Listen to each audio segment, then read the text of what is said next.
Да уж, Таиланд проводил нас мощнейшим потопом, но все позади. Всем привет, наша семья продолжает путешествие, и сегодня привет, Вьетнам! Мы прилетели на тропический остров Фукуок. Правда, поначалу мы были в легком шоке, куда мы вообще попали. Но потом все наладилось. Погнали смотреть!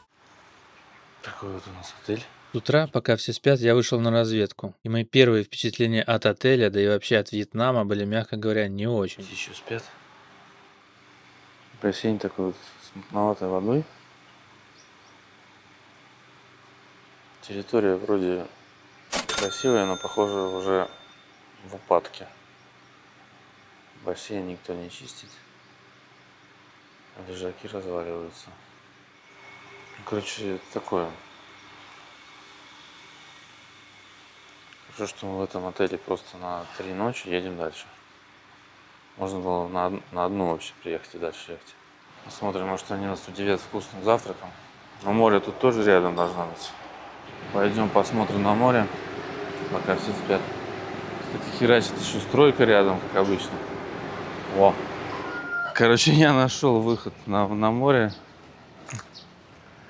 Это просто жесть. Наш отель поэтому, наверное, в упадке. Что там какой-то другой отель на берегу построил свой отель. И там не пройти. Это обходная дорога. Вот тут мы живем. Сегодня, кстати, походу пасмурно опять. Вот я добрался до пляжа. Какой-то дикий. То есть вот там как раз вот лестница. Это вход в ресторан, который заграждает путь нам к морю. А здесь, собственно, вот. Причем в каком-то не очень клевом месте, походу. Походу, надо брать такси и ехать куда-то дальше.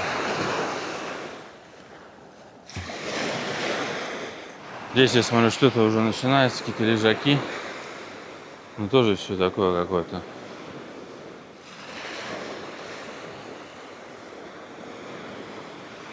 Welcome to Beach Shack.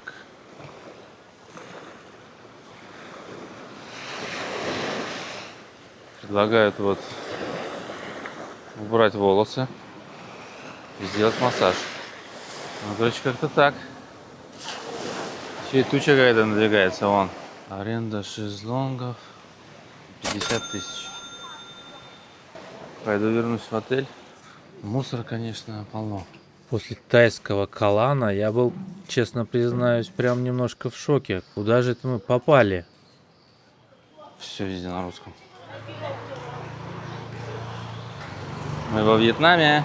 Сегодня, походу, будем на такси куда-то ездить. На нашем там берегу особенно делать нечего. Однако, как оказалось, совсем рядом есть вполне приличные места для отдыха.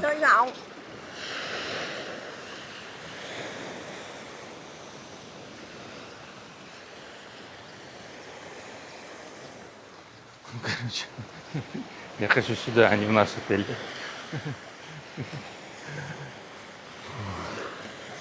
Всего там, короче, тут пройти 100 метров между вот таким отелем, который смотрит на пляж с пальмами, и нашим отелем, где не пройти просто на море. Вот я иду к нашему отелю по берегу. Красиво. Салинда Resort. В общем, пройдя по берегу и осознав, что наш отель заметно хуже соседних, я прям пошел на букинг и стал смотреть, а не переехать ли нам в один из близлежащих отелей. Но скажу сразу, что в итоге мое мнение поменялось, и впоследствии я остался вполне доволен нашим отелем. Тем более, что жить нам в нем нужно было всего 3 ночи. Но об этом немного позже. Сегодня погода какая-то, ну, опять Я искупался, пасмурная. немного успокоился, и тут... Кстати, что тут у нас? Happy Hour коктейль, Fire Dance, мороженое. И там такие джунгли. Ну, давай зайдем посмотрим.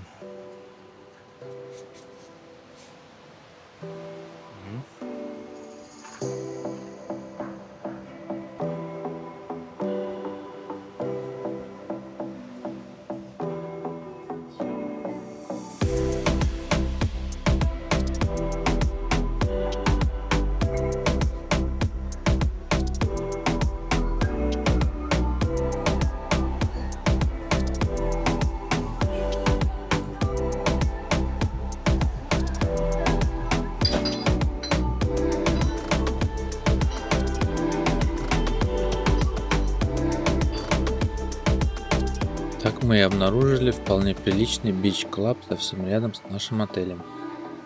Здесь мы в итоге и проводили наше пляжное время в первые дни. Такой ничегошный бич-клаб, можно сюда прийти.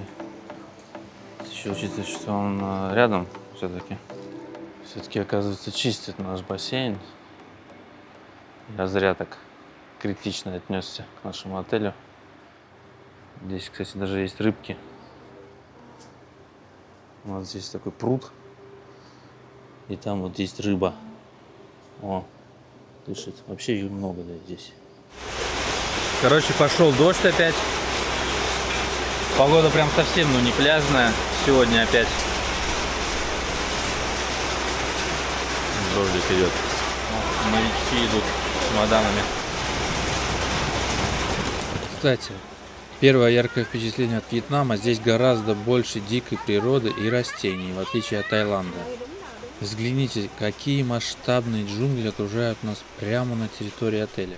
Шведский стол на завтраке оказался вполне приличным, но довольно простым и без каких-либо излишеств. Так, тут у нас колбаска, тут какие-то пельмешки. Кстати, ничего они были. Какая-то лапша, мясо какое-то, рисик. Вот здесь как раз драгонфрут. Ну и салатики. Собственно и все. Еще можно было пожарить омлетик. Здесь бабушка стояла, и она вот миксовала яйца и туда чук. Напитки какие-то. Ну тут простенько. Кофе, чай и напитки. В принципе, нормально поели. Я в основном на манго нажимал. Приносят богам, видишь, жертвы. Принесли фрукты, цветы. И вот, кстати, это драгонфрут. После завтрака отель начал реабилитироваться в наших глазах. Погода супер, завтрак окей. Вокруг потрясающие джунгли, а отличный бич-клаб прямо под боком. Дождь прошел. Можно опять плавать. Короче, у отеля единственный минус, что нету, в принципе, моря, можно сказать. Ну, то есть оно есть, но у отеля своего этого берега нету. То есть вот в бассейне можешь плавать. Здесь такие джунгли красивые, в принципе. Какие-то пальмы бамбуковые. Непонятные, да? Я такие пальмы, кстати, не видел раньше вроде. С тонкими стволами такими. Вы видели? Такие вот. Ну и у нас вот прямо здесь выход. Такая терраска небольшая есть, тоже приятно. Я думаю, нам надо дойти до магаза. И здесь у нас будет очень хороший вечер. Точнее, день. А потом мы пойдем на фаер-шоу. План такой. А здесь у нас вообще рыба водится. Их прям вон сколько. Ну, короче, с рыбой, что во Вьетнаме, что в Таиланде, походу, все в порядке. Это просто везде. Она просто кишит везде, во всех водоемах. Во всех речках, во всех. Даже вот просто в море люди стоят, ловят. У нас в Эстонии почему-то рыбы просто нигде нет. Надо реально знать, куда идти. О, солнце. Ну, похоже, от нашего отеля вот такой вот берег.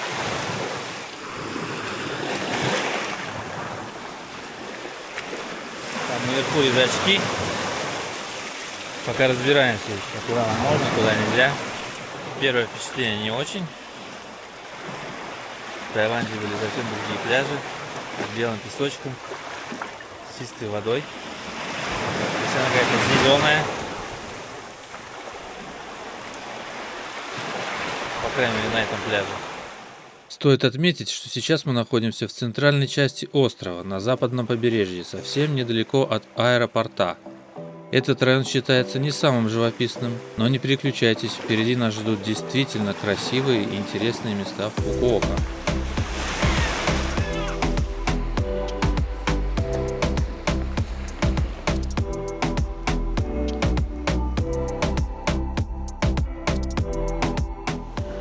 Такую звезду человек достал.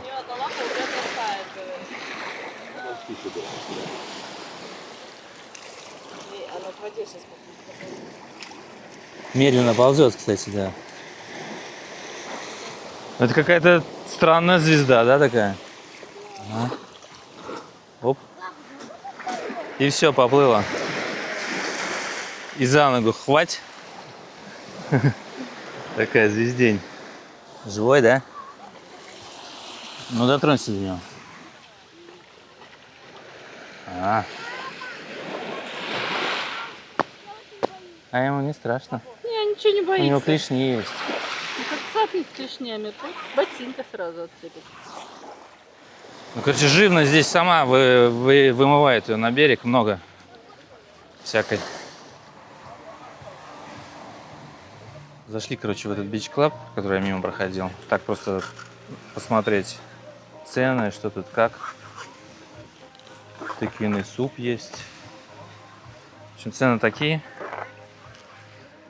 Спагетти карбонара 280 тысяч. Пицца 360 тысяч. Рыбка есть. Жареные ломтики свинины за 220. T-bone стейк за 1 150 000. Картофель фри 90. Ну, дороже, конечно, чем там на улице, но Сайгон специально. То есть там я брал по 20 тысяч, а здесь оно 40. В 2 раза больше. То есть там на улице пивас такой стоил 66 центов, а здесь он евро 20. То есть в 2 раза дороже. Но здесь может быть просто красивее. Конечно, здесь красивее, да? Прямо на берегу, вон там, видишь, берег. У Софии мороженое с авокадо. Она говорит, ей нравится. Да. По-моему, в Эстонии такое не продается. И она даже не делится, говорит, я вам никому не дам. Дали мне попробовать этого авокадного мороженого, оно реально авокадное, вкусное. Такой у нас спектр мороженого. Что такое саур-суп? Таро. Матча, ванила, стrawberry, ну это понятно. Авокадо, мы вот это взяли. Короче, можно заказать такую за 490 тысяч. Короче, за пол-ляма можно заказать такую пивную башню 2,5 литра. Там он человек сидит, пьет. Че, нормас? Такую башенку взял и сидишь на лежачке. Ой, тут какие-то костюмные шоу. Пришли какие-то бабушки в костюмах фоткаться. Веселуха. А что это за коктейль-то? Дайкири и зеленый манго. Вкусно. Очень свежая. Алкогольный? А у меня пивасик. Пляж нам пока был не нужен, поэтому обедать мы отправились в другое место. Так, вот зашли пообедать. Что у нас тут? Цены такие. 1 евро 30 тысяч. То есть это вот 3 евро. Свинина на гриле, спринг-роллы с лапшой. Бургеры тоже 3 евро. Так. Чикен, спагетти 3 евро начиная. Но рыба как бы подороже, да. Креветки. То есть уже по 5 евро креветки. Ну, тут миксы какие-то. Десерты. И у вас меньше евро стоит. 25. IST 30. Ну, в общем, вьетнамский кофе есть. Евро. Чуть больше евро. 2 евро. Соки. Евро. Чуть побольше. Самый дорогой. Яблочно-ананасовый сок 2 евро. Так. Называется это все дело... не знаю, как называется. Ирис. Ирис было какое-то. Ирис кафе. Ирис кафе. Я возьму, наверное, какое-нибудь мясо. Например, говядину. Обжаренная говядина с острым соусом. Или жареная говядина с брокколи в устричном соусе. В устричном соусе? Это как? 120. Это, короче, 4 евро. Ее, наверное, я и возьму. Не буду экспериментировать с вьетнамскими специальными блюдами. Просто мясо с рисом. Что ты будешь? Воду? Ты кофе будешь? А я возьму манго смузи за 45 тысяч. Как ваше кофе? Холодное кофе. Ну, короче, если вы хотите понять, что тут пьют вьетнамцы, берете кофе, короче, наливаете его, оставьте его там где-нибудь на кухонном столе на час и потом пейте. Примерно то же самое. Добавьте много сгущенного молока еще.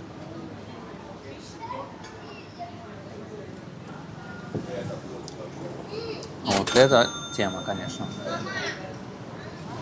Что удивительно, во Вьетнаме манго, в принципе, по цене такой же, как и другие фруктовые смучи. А в Таиланде манго всегда был дороже всех. Типа там арбузный 80 бат, а манговый 100. Реально тема. Здесь никакого льда нет, просто манго. Ящерицы просто везде, на каждой стенке. И даже у нас в отеле везде, вот просто в ресторане сидим, по стенке пробегают. Короче, Анжела заказала что-то, что официант спросил: вы точно знаете, как это есть? Милая официантка подсказала и показала, как правильно есть это местное блюдо.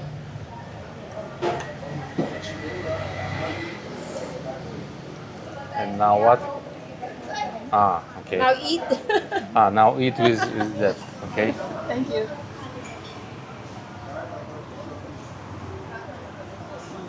This is some kind of rice or something? It's a rice paper. Rice paper. You can wrap anything when you can buy in the Okay.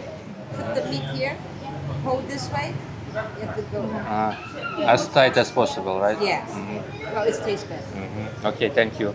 В общем, берешь вот это рисовая бумага и в нее прям заворачиваешь. Ну, берешь вот это блюдо, добавляешь зелени, заворачиваешь, макаешь в соус и кусаешь вместе с этой бумагой, потому что она рисовая. Ну, а я как бы просто взял обычную говядину с рисом. А что там у тебя? Вот? То есть там мясо какое-то или что? Креветки. Вот они. Креветки. Какие-то овощи. А. Кукуруза. Ага. И все это в таком блинчике, да? Так, в общем, вот мы положили. Теперь нужно как можно плотнее вот это вот взять, вот так вот, завернуть. Самокрутки делали? Это, короче, рисовая самокрутка. Вот у меня креветка вылезает. Ну, у меня как бы так получилось. Теперь макаем. Оп. Кусаем. Нормально, только не совсем понятно, почему нельзя просто есть с рисом, чем заворачивать рис в бумагу. Никакого риса вообще не чувствуется. Просто вот это то, что там лежало. Какие-то морепродукты и зелень. Нормально. Такой обед вышел нам 11 евро с чаевыми. Ну, на чай мы оставили 20 тысяч, да, там 60 центов. Ну вот опять пошел дождь. Нормально так льет. Ну что, мы пришли к знаменитому Кинг-Конг-маркету. Пойдем, может, что-нибудь купим себе. Нам не то чтобы что-то надо, мы просто зашли, видели много роликов, где люди заходят сюда, покупают и сувениры, одежду и всякое такое.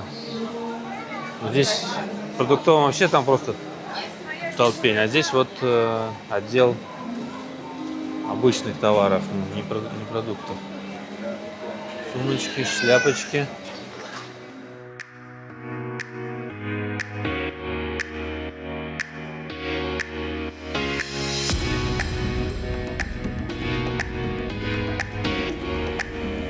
А это бомбочки для ванны. Смотрите, какая огромная полка. Даже две. Кто видел столько вот для ванны этих бомб?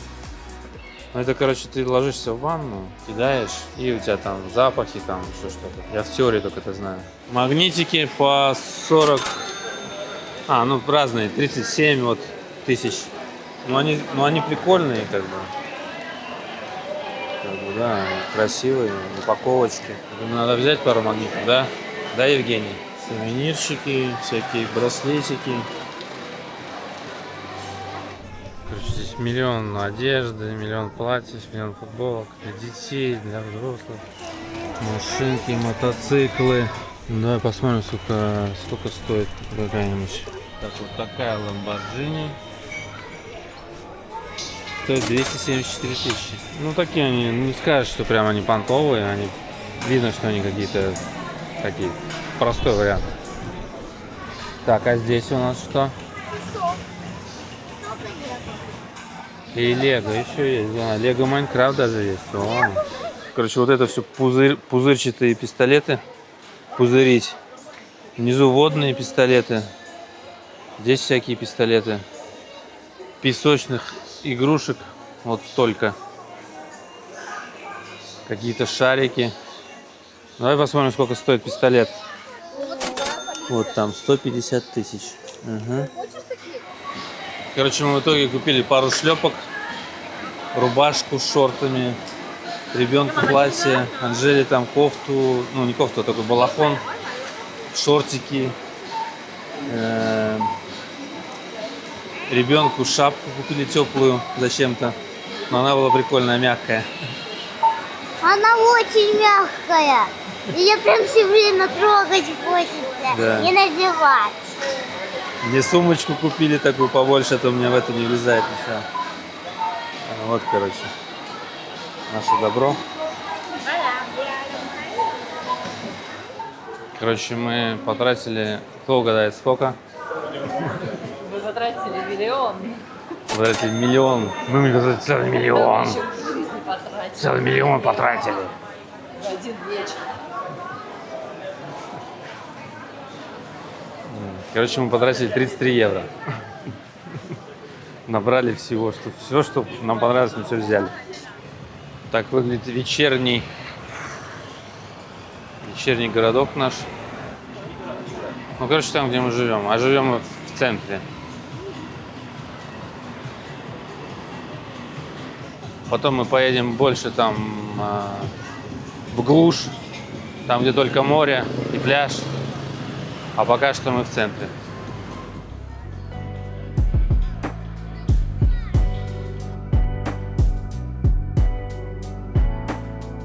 Craft Beer Station.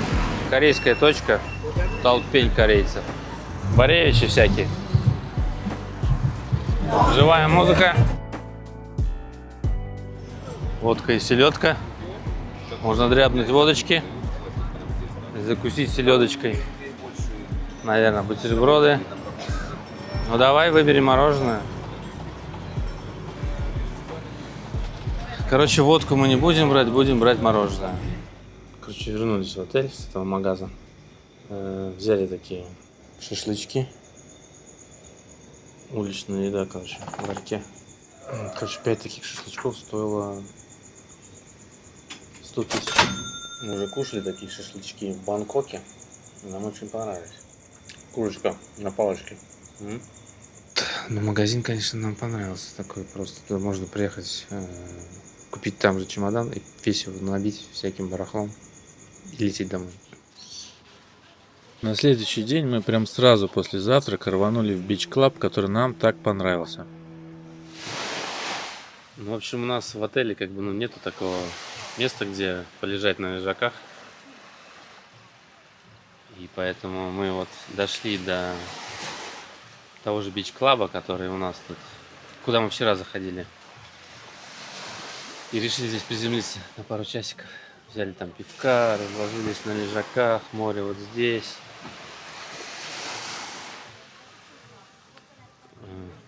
Приносит нам официанты, все.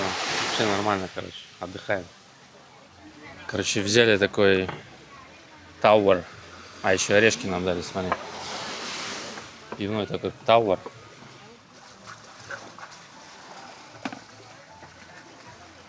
Два с половиной литра пива. Очень много. Надеюсь, мы его выпьем. Молодцы, что приехали. Короче, стоит 15 евро. Такая вот бочечка. Но нам все равно что-то надо заказать. И тогда мы здесь можем находиться в бич-клабе. Вот у этого чувака взяли мы маракуйю и фрукты. Выглядит это вот так. Здесь какая-то такая мякоть с семечками. Все семечки внутри очень полезные. Да. Для твоего кишечника. Ребенку не понравилось. Говорит, давайте мне мой арбуз, больше мне ничего не надо. Все нормально тут во Вьетнаме. Приезжайте. Ну вот такой здесь пляж. По крайней мере в нашем первом месте. Ну вода как бы такая зеленая. Тут, не знаю, видно или нет, но какая-то, как будто бы она чуть-чуть зацветает, что ли, но совсем такие, ну, мелкие такие зеленые частицы плавают. То есть, ну, вот нога, видите, она как бы уходит, и не видно ее. В этом плане, что, ну, в Таиланде была немножко другая все-таки водичка. Но вообще сама вот эта деревня, городок вообще прикольный. Мы сейчас поедем дальше в другой отель, завтра уезжаем больше на север. Вот туда поедем, где горы торчат. Посмотрим, как там. Здесь как бы много пляжей на острове с разных сторон. Есть на юге, на севере, на востоке, а мы на западном сейчас. Ну, западный вроде как самый ну, плохой пляж. То есть он пляж сам-то охренительный, а вода не бирюзовая, не чистая, не синяя. Не, плавать нормально, вода теплая, но нету такой картинки, знаете, красивой такой, когда солнышко блестит. Ну, вы уже видели это в Таиланде, да? Если не видели, смотрите предыдущие ролики. Но сам город, сами вот эти люди, цены, как бы, ну, все как бы, ну, намного дешевле, чем в Таиланде, и вкуснее, и как бы, ну, в Таиланде тоже дружелюбные люди, но здесь еще более дружелюбные. Но сегодня у нас еще в планах увидеть фаер-шоу в таких бич-клабах, типа в таком, как мы находимся. Вечером еще происходит фаер-шоу, но мы, возможно, двинем в другой бич-клаб потом, где оно более, как бы, ну, крутое. И, кстати, еще хотел сказать, что, не знаю, попадет это в ролик или нет, изначально мне показался наш отель таким каким-то, ну, не очень, прям скажем. Но на самом деле он нормальный. В том плане, что, да, у него нету такого вот пальма лежачного места. Типа вышел с отеля и сразу у тебя там пальма, ты лежишь и загораешь. Но по факту он как бы нормальный. Он там в глубине находится, такой оазис.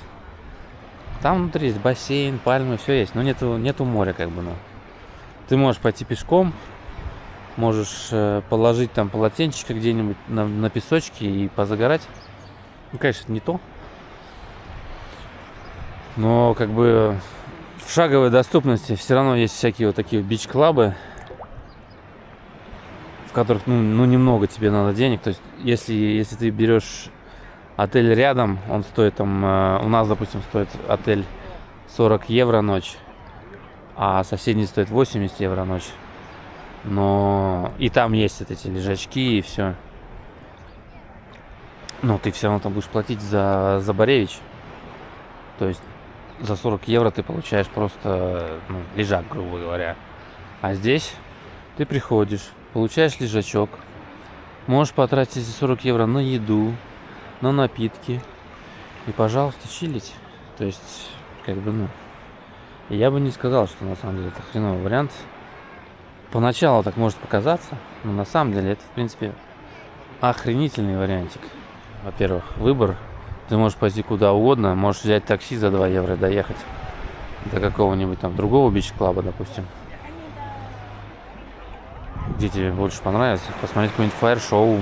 В отеле фаер-шоу нету. Так что на самом деле наш отель хороший.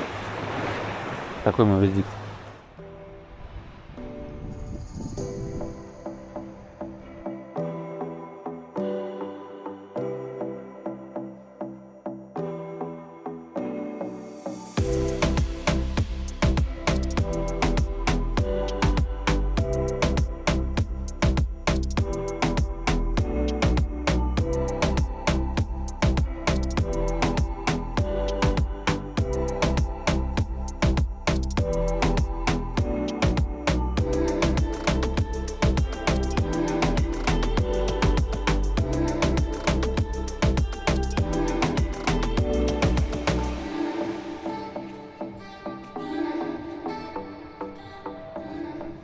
Будем пробовать куриный суп с кокосовым молоком и грибами.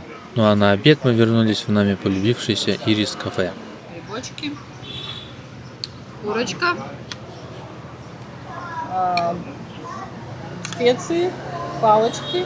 А у меня какая-то рыба на гриле. Красный окунь какой-то, короче. Ну, вот такой вот он. Оп. Это манговый салат. Какой-то соус еще, ну и рис, конечно. Будем пробовать красного окуня. Кстати, он вроде как... О, какой он.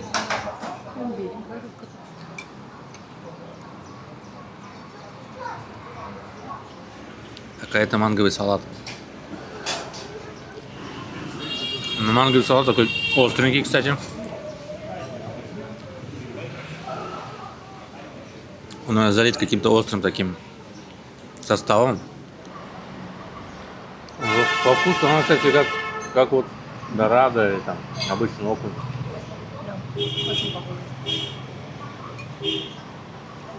Ну, короче, рыбина, ну, наш обед стоил 13 евро. Ну, рыбина стоила там около 10. Анжелин супчик там дешево стоил. Ну, рыбину я съел, а там рис, салат я даже не доел. Огромная рыбина была просто.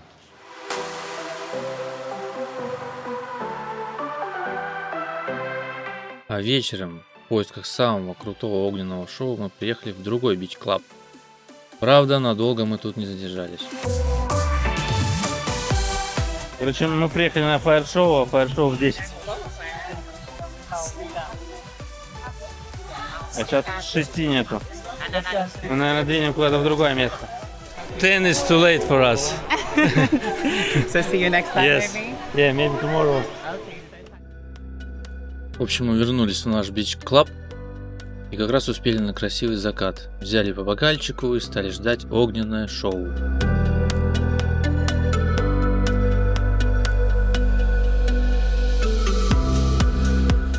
В общем, мы в нашем любимом бич-клабе ждем огненное шоу.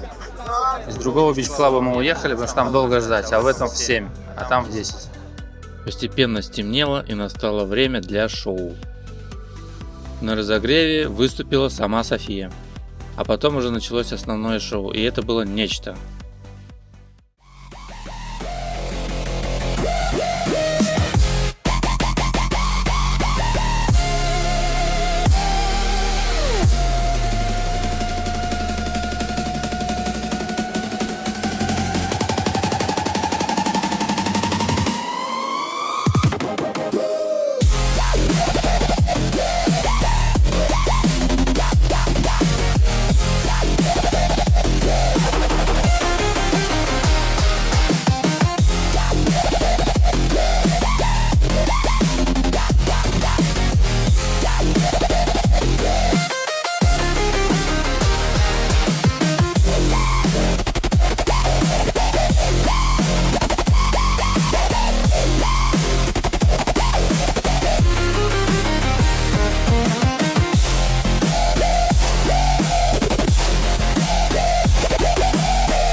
Шоу было просто огонь в прямом смысле слова.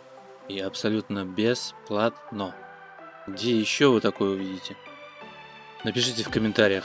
Шоу длилось минут 20, и потом еще пошел интерактив со зрителями.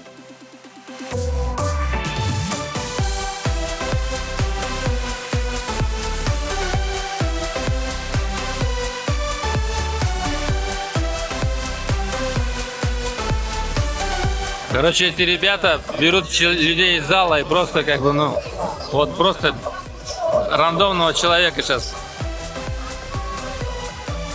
Дуть заставляют. Вообще веселуха.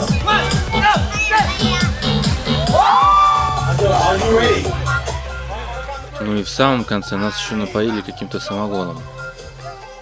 Okay, one more. Hi, Max. Yo. One more. All right, thank you so much, sir.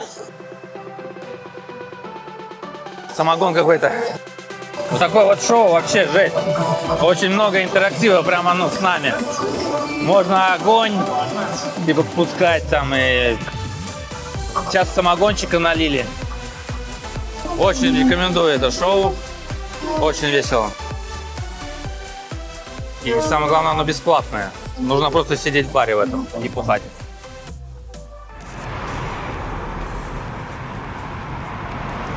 Какой-то сок дыни с чиа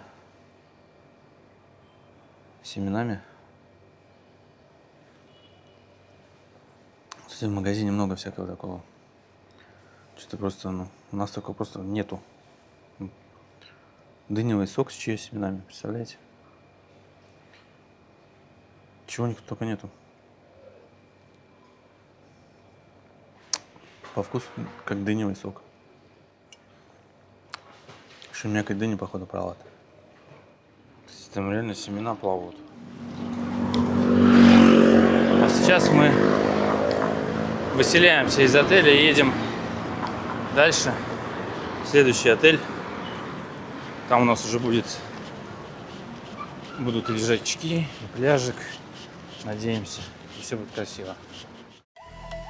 В следующем видео мы едем в настоящий тропический рай, где только пальмы, море и песок. Наконец-то мы здесь. Покажем все подробности, съедим что-нибудь вкусненькое и покатаемся по острову на велосипеде. Не пропустите!